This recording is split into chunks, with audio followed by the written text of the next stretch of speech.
Hello and welcome to the oddschecker betting show, sponsored by 888 Sport. This is a weekend preview looking ahead to the racing at Kempton and the Eider at Newcastle. I'm your host, George Elek, and today I'm joined by tipster Rory Delargy and racing broadcaster Ed Quigley and 888 Sport ambassador Barry Geraghty. Stay tuned to hear which horse both Ed and Rory think is the value play in the first at Kempton. Yeah, Rory would be accusing me of plagiarism on the back of this, yeah. So copy and paste, essentially. Find out which outsider of the whole field Rory thinks is a bet in the big handicap at Kempton. My conclusion with this race is that one of the newcomers will throw down a late Triumph Challenge with a win in this race. And take a trip down memory lane to a 2015 winner that Barry rode for Neil Mulholland. No, it doesn't. We had some good times. It was a great race to win for him. Yeah, always a pleasure to be joined on the oddschecker betting show by 888 Sport ambassador and former jockey Barry Geraghty. And Barry, before we look ahead at the weekend's action, mainly at Kempton, I'm going to have a quick look at Newcastle as well. Let's look back at a decent weekend's racing last weekend as well, at Ascot and at Haydock and elsewhere. Any performances that really caught your eye, either with an eye on Cheltenham next month or for the further future? Well, I suppose Factor de Ree was a good performance from him. It was a competitive race, probably not a vintage race. I think his jump at the second last took from maybe his finish. He did well to get back. He lost a lot of momentum there. He was a good winner, but he wasn't as impressive as you might have liked. It was a good, solid performance. He is an E-Trade player in the Ryanair. There isn't much to take on Allo at the minute. So he was next best last year. He could be next best again. I thought Good Risk It All was a good performance in the handicap hurdle. Likewise, probably not an overly strong race, but you'd have to be impressed with the performance, stepping up and trip. He gets £10, I believe, for that. So I think that's, as a Coral Cup option or even a Martin Pipe, I think he'd be very competitive in handicaps. There was good action in Haydock. I thought Hillcrest was impressive. His jumping was a little bit askew at times. He bunny hopped a little bit like French Holly, if you like. But I think Haydock has a tendency to do that. Being such a flat track, emphasis is, albeit it was in slow ground, emphasis on speed. Horses are always going forward. They're not getting a chance to back off, getting their hocks, get organised. Cheltenham is a different proposition. I think that will suit him a lot better, especially the new course, big galloping tracks, different tracks. I think they'll play to his strengths. You'd have to be impressed with him. Porticello, likewise, I don't think Haydock plays to his strengths, but he jumped an awful lot better, which was a real positive for him. So, a couple of good ones. Tiapu then in Ireland as well, really impressive. Beat Durasso comfortably in the Red Mills hurdle. And Durasso is as consistent as they come in the 150s plus bracket. So, Tiapu, you'd have to take note for him for the champion hurdle. Yeah, Tiapu now 8-1 for the champion hurdle, with Appreciate It 4-1. Honeysuckle 8-15, a couple of the other ones you mentioned there.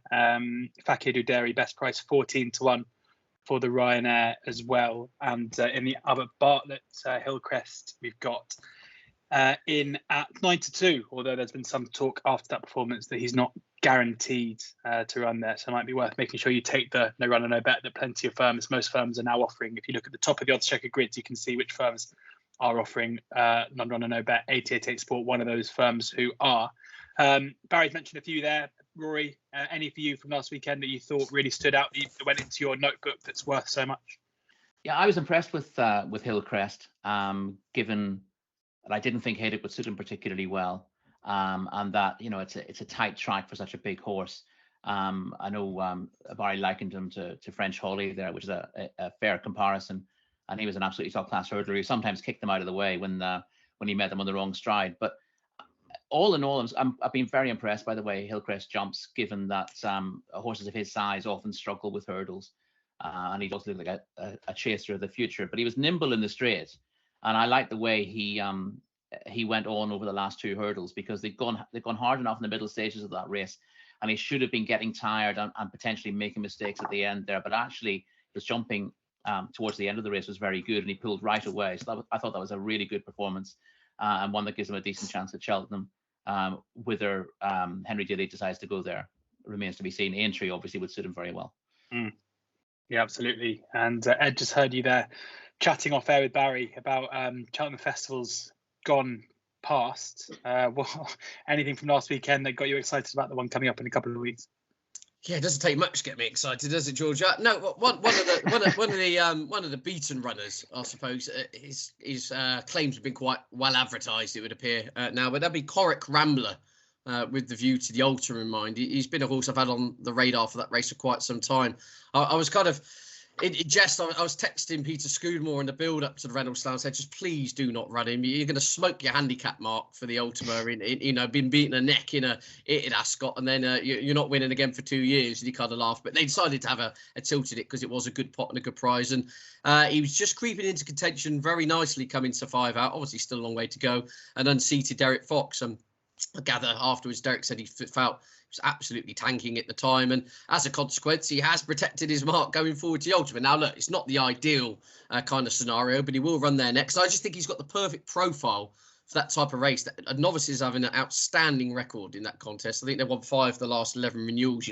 Wichita Lineman, we've got Hollywell on top for 2, Kustar, Sivela. I think Bensalem was more or less a novice. I think it was at his 5th chase start when he won. There's what you pay for in lack of experience. You're often you've got a few more pounds up your sleeves than some of those more exposed types going in there. So he's a previous winner at Cheltenham as well, Coral Rambler, albeit on the new course, but he's got course form and he's off that kind of ratings band as well, where all those horses are rated in the 140s. He is rated 140. So he at the moment he's one of my kind of strongest handicap fancies for the week, and he's won that in a bizarre kind of way, George, by not completing in Ascot. I actually think he's enhanced his chances at the Cheltenham Festival in 3 weeks' time.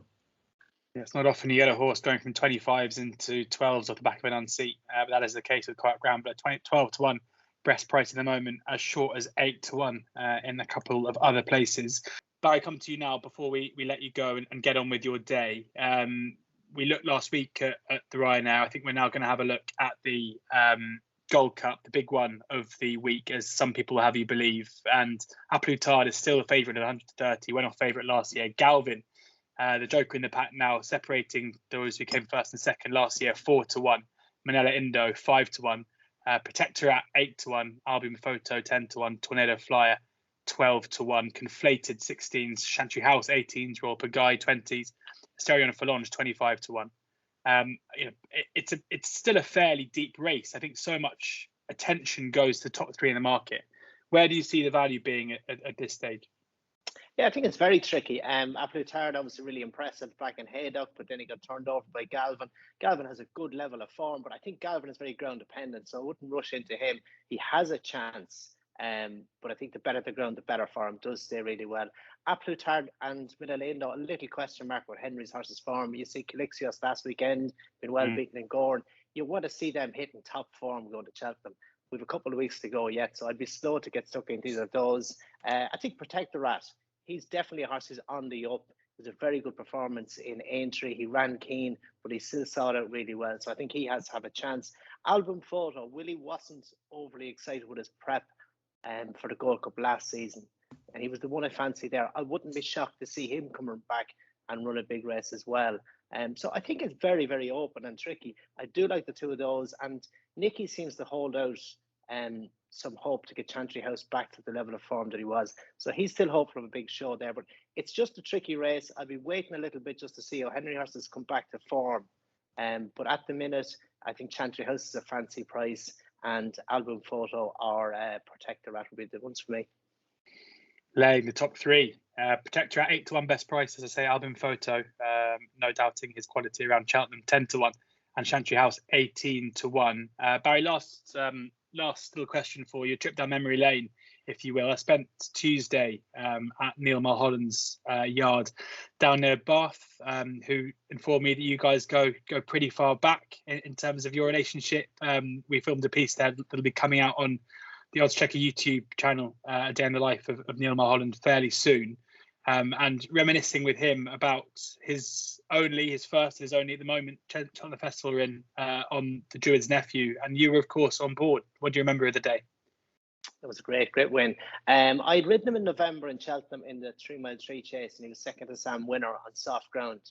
Really good run, but knew the ground was against him. So I was really hopeful going into the festival of a big show on the better ground. And likewise, as it usually does for a horse who wins a competitive handicap, you tend to get a dream run, you tend to travel really well. There's times you don't, but a lot of the times the winners usually things happen from, and it happened really easy. It was a competitive race, good gallop, just sat in kind of 6th or 7th, crept away, jumped nicely, travelled, got to the front turning in far sooner than I had intended, but I was full of running and just spotted it straight the second last, flew the last and kept him lit. And it was a good performance, and it was great with the connection I had from Neil, going back to our early 20s when he was in Ireland, back at home, living in Cashel with Ken Whelan, and with 1 or 2 good nights out back then. So it was nice to ride a festival winner for Neil.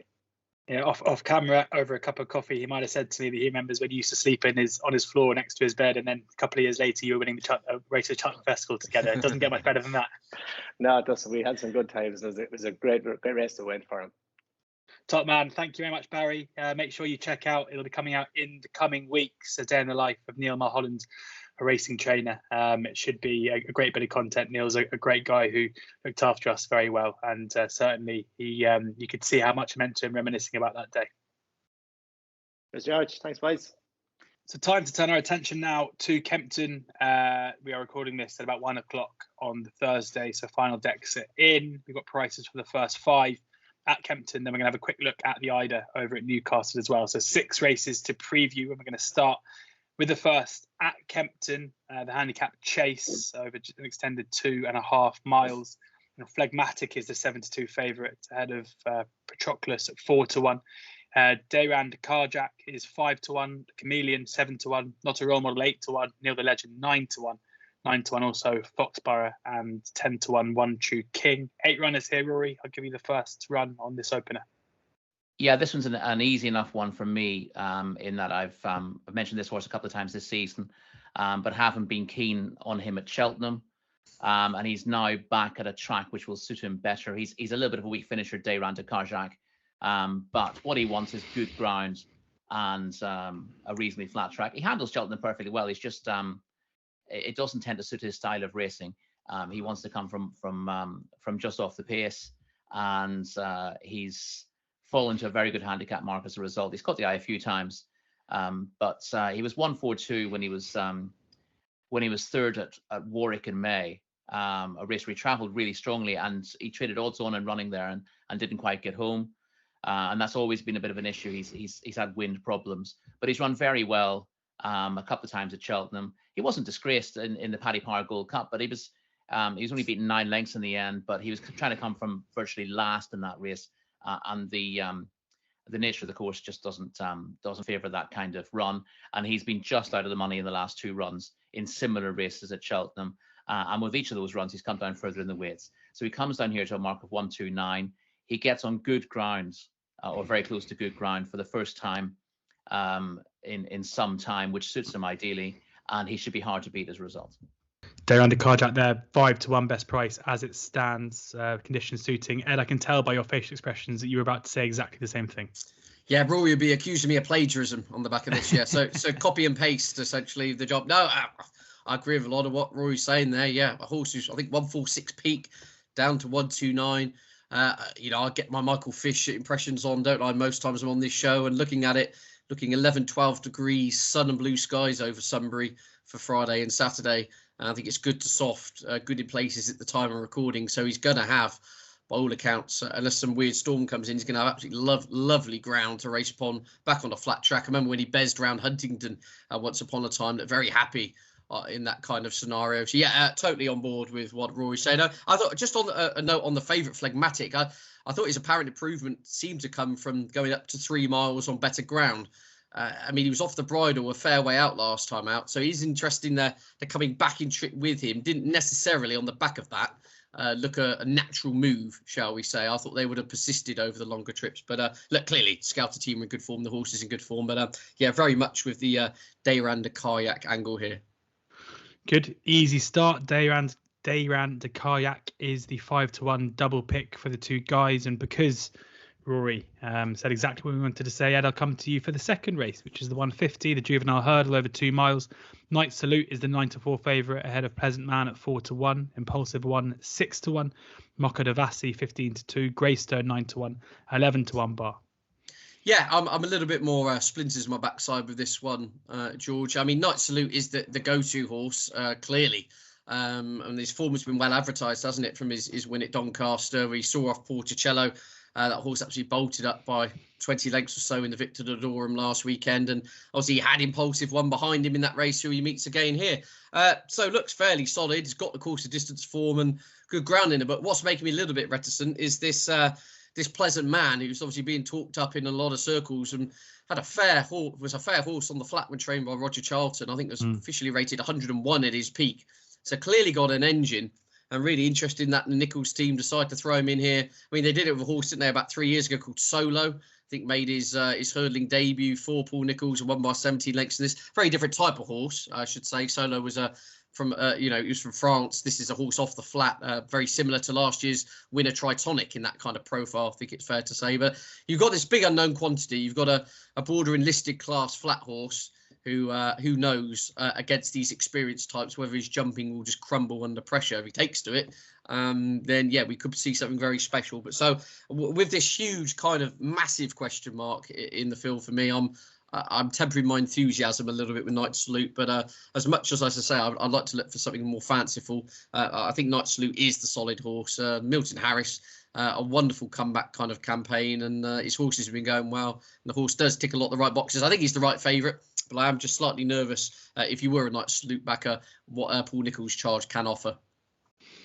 Yeah, looking at the Triumph odds at the moment, you've got Night Salute is the 16 to 1, and Pleasant Man about 25 to 1 best price, but has been cut in a couple of places. One firm even go 10 to 1 about Pleasant Man, which suggests, as you say, a bit of a talking horse coming into this one. Rory, how do you view the Adonis? I think the chances are that this will go to a newcomer. I like Night Salute a lot. He keeps getting the job done, but he's not the scopiest. He's only a little fella, and he's clearly the one to beat on paper. But it's interesting that some of the big yards of Paul Nichols particularly has aimed newcomers at this race down the years. And it's not just the one win he has in this. Obviously, as Ed was saying, Solo won this a couple of years ago, but Zubair won this on his UK debut, having come from France in 2016. And Zarkandar also won it on his hurdles debut in 2011. So Nichols, more than most, has had his eye on this as a springboard for talented ex-flat horses over the years. But you don't just have him. You've got three interesting ones here. You've got Pleasant Man, obviously coming off the flat here. Cost 175,000 for Roger Charlton, as mentioned. Rubo was a horse who wasn't beaten far in a Group 3 at Longchamp in September last year, the Prix de Latisse, who wouldn't be far behind Pleasant Man in terms of flat ability, and sports the same colours as one or two previous winners of this for Nichols. And Venetia Williams has got the famous 5, another one who showed useful form in the flat for Henri Alex Pantal and cost 250,000. Now, Venetia doesn't quite have the same record with juvenile hurdlers that Paul Nichols does, but I feel the autumn form with the juveniles was pretty ordinary, and you're always looking for who hasn't raced and is entered in the Triumph Hurdle. All 3 of those have Triumph entries, and I think the chances are that one of them will come through the test and win. Pleasant Man is the one who's been talked up most thus far, but it wouldn't be at all surprising if Rubo was good enough to make his mark as well. So I struggle to back horses knowing very little about them. You're judging them on home reputation, but I think my conclusion with this race is that one of the newcomers will throw down a late Triumph challenge with a win in this race over Night Salute. Pleasant Man, 4 to 1. Rhubarb is 11 to 1. So a bit of a no bet race here with the newcomers really throwing a cat amongst the pigeons in the second. We'll move on then to the third. Ned, I'll come to you again here. We've got those splinters out in the Pendle Novice Chase. Pic D'Orhy is the 15 to 8 favourite ahead of Manella Drama at 5 to 2. Fantastic Lady 4 to 1. Miller's Bank 9 to 2. Go a Lil 33 to 1. 5 run. Yeah, I'd probably be with Pic D'Orhy on balance here. On official figures, he's the horse to be with, and I'd be half tempted to put a kind of line through his run, a line through his run last time out at Sandown behind Long Press, where we know Pic D'Orhy likes to try and get on with things, at least over fences anyway, try and dominate small fields and ping away in front. We saw it in Newbury earlier in the season when he capsized, and we've seen it to success on more than one occasion too. But I think he paid a heavy price for trying to match strides with Long Press at Sandown, who is a genuine Grade 1 animal, and I think it kind of backfired as a result of that. And I think Harry Cobden actually in the kind of the aftermath in the interview, he said with reflection, perhaps he may have ridden the horse a little bit differently there, trying to go toe to toe with that animal, kind of backfired. So again here, tactics will be interesting because Manila Drama, I wouldn't say is a front runner, but likes to race fairly prominently, so I think they won't be hanging around. But I just like Pic D'Orhy. If you take that one run out in isolation from last time out and looked in beforehand, I thought he was really starting to get his act together. His Achilles heel has been his jumping in more than one occasion. He's how should you say? He's a good jumper until he makes a mistake. If you see what I'm saying, he's not he doesn't fiddle from A to B. He's quite exuberant. Often a lot of his fences, and some of his fences, especially that Newbury run earlier in the season, some of his jumps were really spectacular. I thought, wow. And then he does just have that tendency to put down and throw the odd stinker in, which is naturally a worry. But on balance, I would be with Pic D'Orhy, with the Nichols team coming into a bit more form. Manila Drama's fascinating, just on a kind of technical point of view. He does tend to go right-handed in a lot of his obstacles, but all his wins and all his best form have come on left-handed tracks, which I thought it could be a little bit of a red herring. That you read a lot of the analysis, a lot of the build-ups about him jumping to the right. But we saw last time at Haydock, going left-handed was no problem at all, and back up to 2.5 miles. He looked much happier at that trip. Trubby little contest. I haven't had a bet in a race. If you gave me £10 to do my going with, I probably would go with Pic D'Orhy. I wouldn't be shocked if he's just ridden with a little bit more restraint. I don't think it will be all guns blazing from the front here. And I think Harry Cobden will be in very close eye, or at least trying to keep tabs and sense on what Brian Hughes is doing on Manila Drama. Pic D'Orhy 15-8 best price as it stands. Rory, how do you see this? I'm not a massive fan of Pic D'Orhy. He is the best horse in the race, and with his best foot forward, will take plenty of beating. I'd also say Kempton and Good Ground should suit him, so he can have no excuses here. But I thought he had the race in the bag at Newbury. He rather threw himself to the ground, I thought, in that the Grade 2 Berkshire Novices Chase. He had nothing to beat at Ascot next time. In that, he had reasonably talented horses in behind him, but nothing really seemed to run a race. The jumping of his rivals that day was pretty dire, and then he was disappointing behind L'Impresse. The ground would have been soft enough for him at Ascot, I suppose, although it wasn't. It's been deeper there, so it's easy enough to give him excuses. But I haven't really warmed to him, and while he is arguably the horse to beat there, I thought Manila Drama was valued to get the better of him. He's got a very good strike rate. He's been keeping good company this year. Even in non-graded races. When he ran at Carlisle, for example, in a graduation chase, he ran into Warlord, who's an interesting outsider for the Arkle, and was only beaten a short head that day. He was out of his depth in the Henry VIII. That's been the warmest novice chase we've seen in this country this season. I can happily forgive him that. Also under a slight change of tactics that day, ridden with a lot more patience and never really get into the race. And then he was back to his very best when he won the old car at Haydock last time out. This track ought to suit. I take Ed's point that sometimes horses who jump out to the right aren't any better going right-handed than they are left-handed, but most of his form has been on left-handed tracks, and when he has gone right-handed, he's run to it. So he's run to form at Carlisle. He was a winner over hurdles at Market Raisin as well, so he seems equally adept either way around. Again, I think he will. I think he'll give his running. I think there's just a bit more solidity and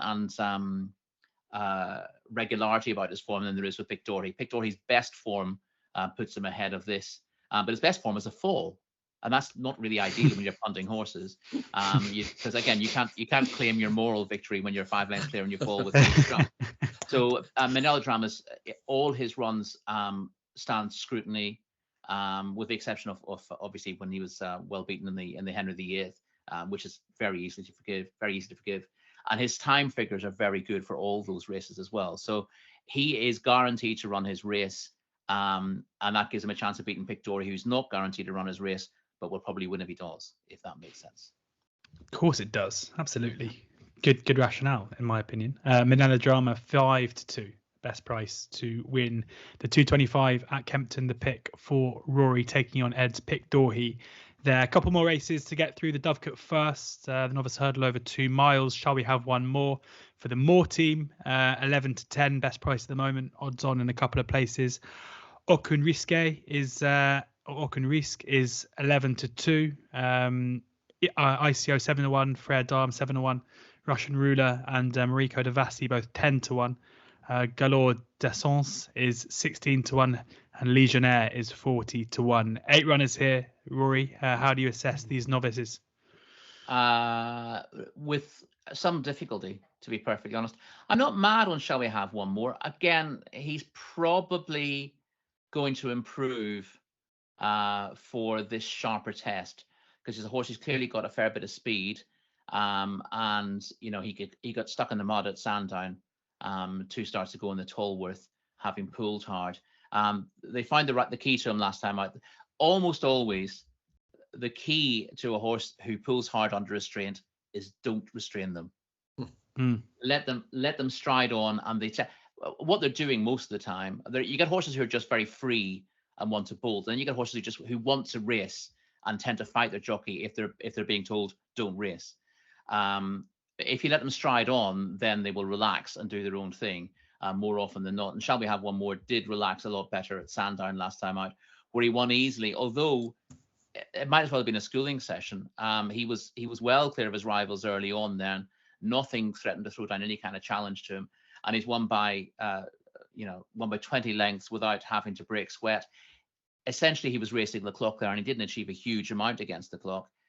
He didn't have to. It's not his job to win by as far as possible, but it's difficult to be adamant about how strong that form is, given it was just him expressing himself on his own.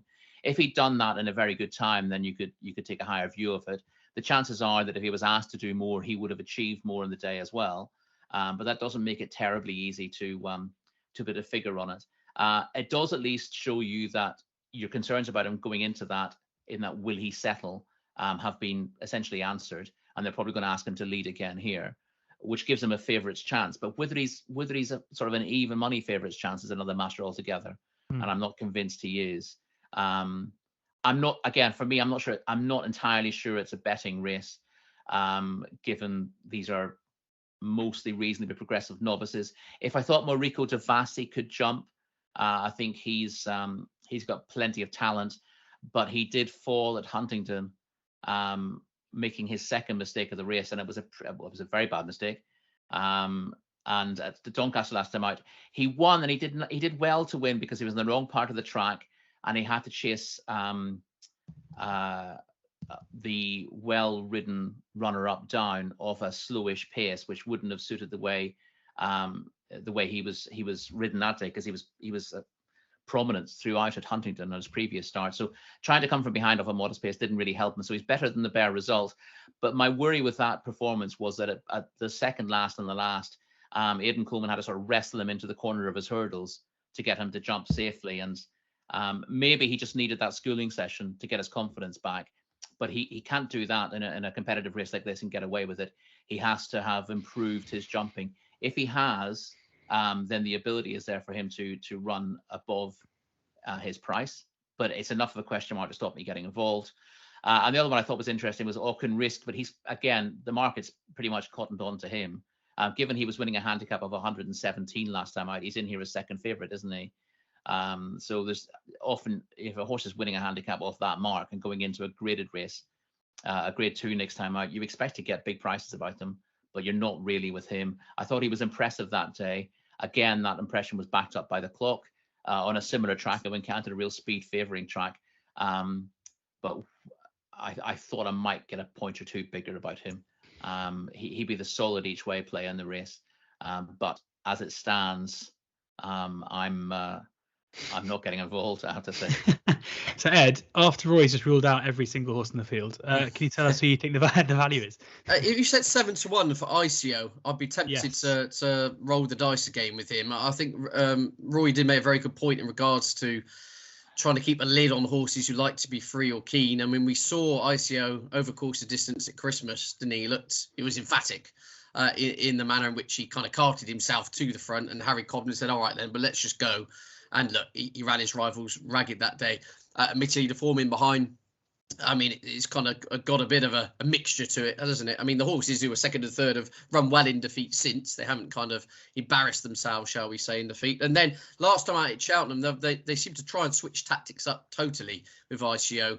I was there on the rails for that race, and he was pretty headstrong, and he was a little bit lit up going down to post, quite a packed enclosures there and everything. I think he kind of, wouldn't say left his race behind going to post, but he definitely got a little bit on edge. And Harry Cobden tried to kind of bury him behind pace, behind rivals, and get him to switch off. And he was just fighting Harry's arms out for the first half mile of that race at all. And he just fell in a crumpled heap in the end, didn't he? And also, I think he was out of his depth in that company with hindsight as well, behind the likes of Pied Piper. Back here over the C&D on a track much more favouring the speed angle, if you like. I would just be very happy if the horse wants to get on with things. They don't mess around here and keep this uncomplicated. If they go off and horses are good enough to pass him at the run-in, so be it. But I don't see, a massive upside to trying to get him to switch off again here. With time and maturity, perhaps he will develop into the type of horse that, Paul Nicholls has already said next year or the year after, fences will be the name of the game. And it's very much the angle, isn't it, at the moment with Paul's team down in Somerset. So 7-1. If official figures are anything to go by or care about, then he's holding a few of these, and he's about 4 times the price of some of them. So I think, I'll give him another opportunity back in a track which should be much more suited to his demands. And as I said, I just would hope they let him roll along and utilise what looks to be a fair enough turn of foot on a track much more suited to him.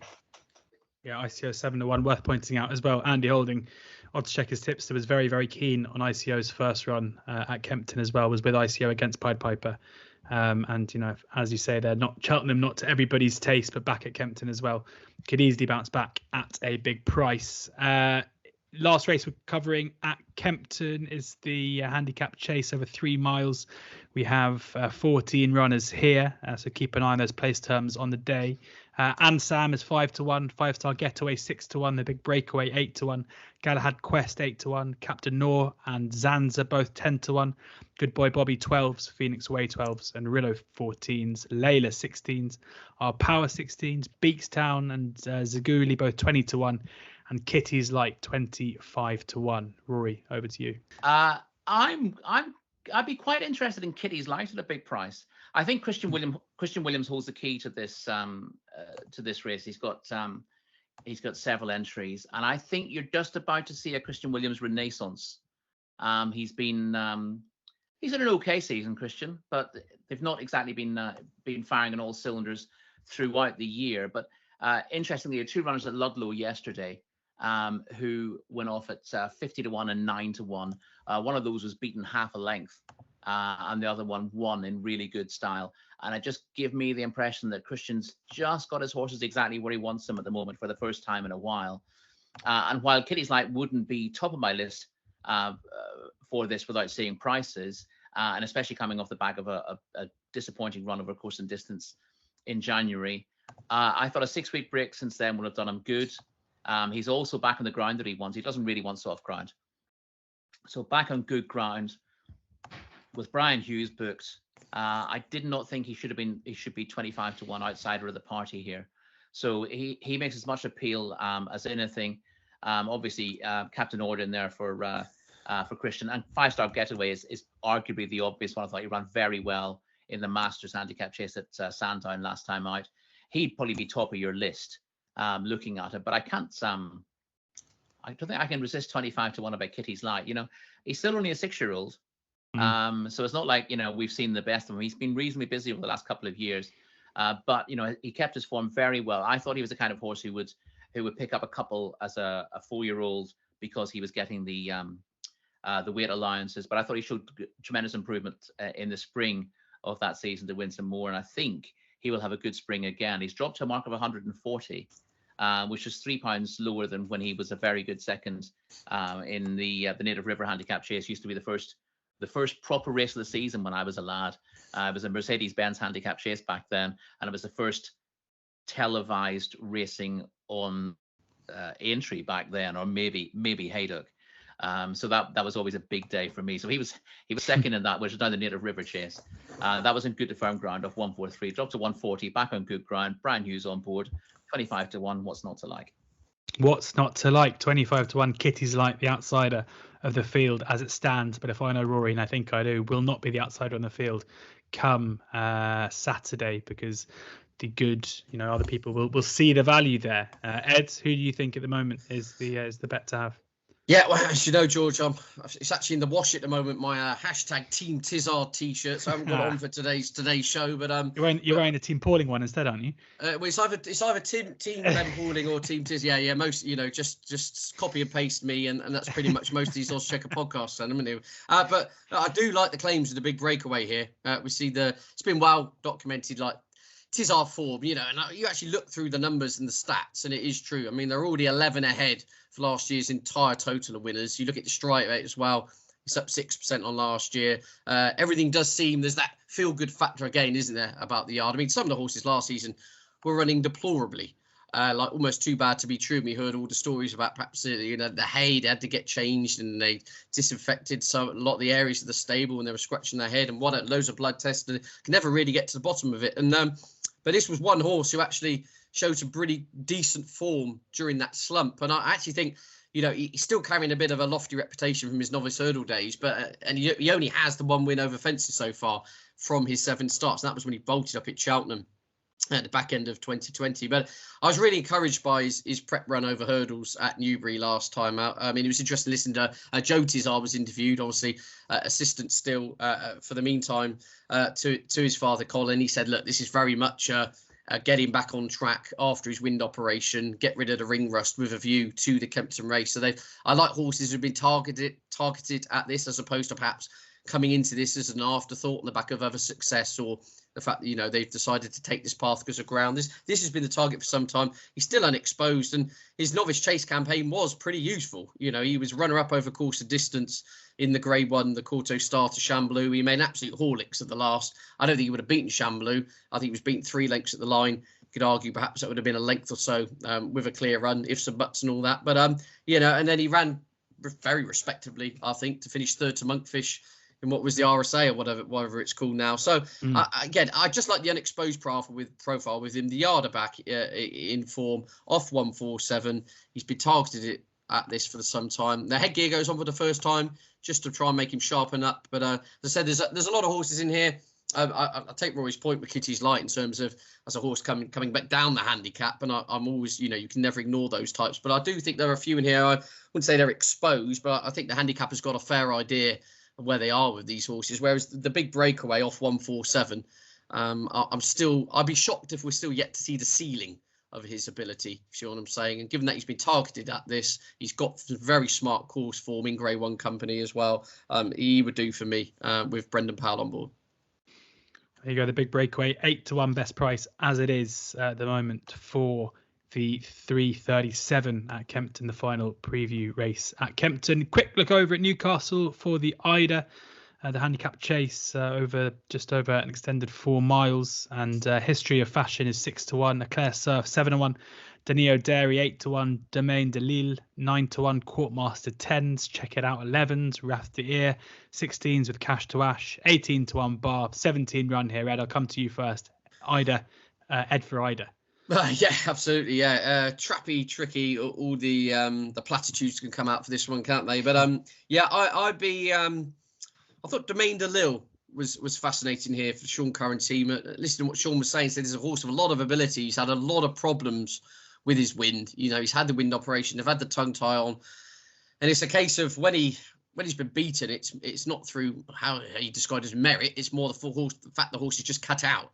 But if you can get him on a good day when all the the parts of the engine work, if you like, he's clearly a horse with a lot of ability. We've saw that at Kempton last year, and saw it at Cheltenham as well. He does blow hot and cold, but he had his prep run at Southwell over hurdles to kind of get things working again in January. There was a nice little run, nice little pipe opener, and yeah, he's definitely interesting. He's down to a mark of 144. That's the same mark as when he was last successful. And the only time he visited Newcastle, obviously bolted up in a handicap chase, albeit in a slightly lower level. So the configuration of the track or anything like that, hold no fears. He's on a competitive mark. If he can keep his wind in gear, then I think he could definitely run a big race. Also worth touching upon the ground. Usually, this is almost a little bit like the kind of Peter Marsh Part 2, isn't it, in previous years, with the ground and mud flying everywhere. But again, officially good to soft at the time of recording, and they're actually looking. The weather could be a little bit kind up in the northeast there, and if that's the case, we could be looking at genuine good to soft ground, perhaps even a little bit quicker for this, which is not often the case. That would suit him as well. And often those horses that have had a problem with the wind, it gets kind of exaggerated, doesn't it, when they really tackle testing ground and have to go through the hard yard. So he's got lots of form on spring surface. Yes, he's got top weight. Sean Curran doesn't have a lot of runners, it has to be said, and doesn't have a big yard, but what he is running at the moment just started to hit a bit of form. I think he's had 3 winners in the last week or so. So yeah, he'll do for me around a double figure price. Domain de Lille each way. Just on the proviso, rains do not arrive and this becomes just a sheer battle of wills. I don't think he'd be the horse to side with if that were the case. 9-1 best price, Domain de Lille. So you're not getting your double figures quite, but worth mentioning there for the listeners and viewers to keep an eye on the weather. If it suddenly does start raining up there, be a bit wary. Rory, how do you see this? Loads of chances, really open race, and as Ed said, the going will be enormously important when it gets genuinely testing at Newcastle. Very few horses will be finishing this, so you need to have a bottomless stamina, which not many can prove really. If it's a little bit quicker, then it's kinder to the horses in that regard. Brings more of them into the equation. I'd quite like it to be pretty testing, but I wouldn't really mind in terms of my selection what the ground ends up as, because he handles everything from good to firm to heavy. And again, it's a familiar theme. As I said, I can see a Christian Williams revival this weekend. Signs of it yesterday. And Potter's Corner. He's a 12-year-old now, but he's not had an awful lot of racing since he won the Welsh National. And a lot of those races have come in cross-country races or over hurdles. We're trying to protect a handicap mark for the National last year, which he doesn't need to do anymore, having dropped to 138. He ran very well in the cross-country at Cheltenham in December. Was disappointing in the latest renewal of the Welsh National, but very few horses got involved in that. And he was better than the bare result there. He did at least shape up well for quite a long way. He's been harder to predict these days, and he does need things to go right for him. But this is a decent opportunity now for Ellis Collier, who's got a very good record with Christian this season. He's only had 24 rides this season, but 6 of those have been winners, and he's been impressive.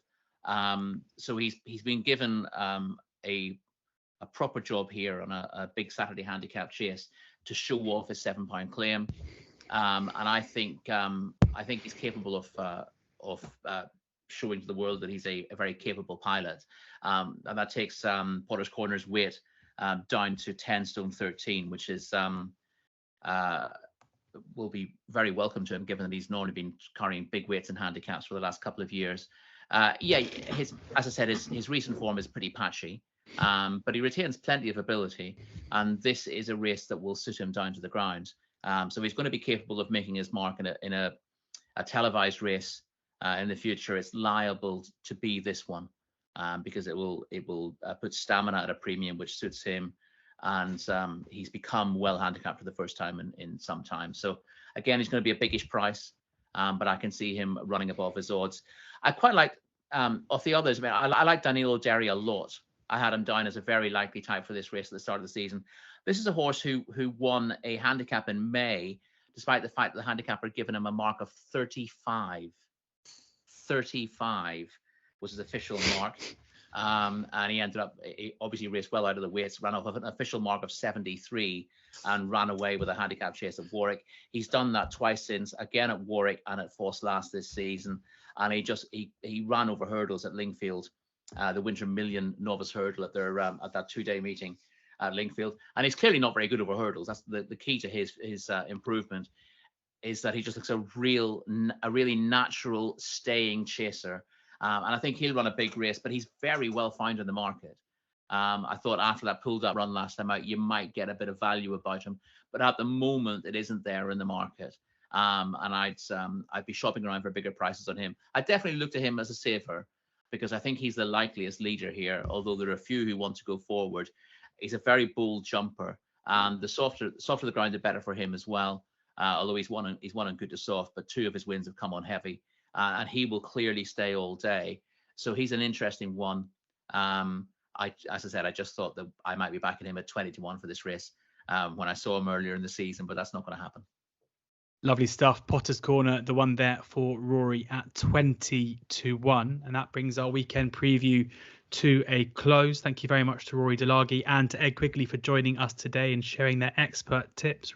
Andy is back from holiday next week, and we're going to be having a look at the Irish chances, looking ahead to the Cheltenham Festival, our first Cheltenham special.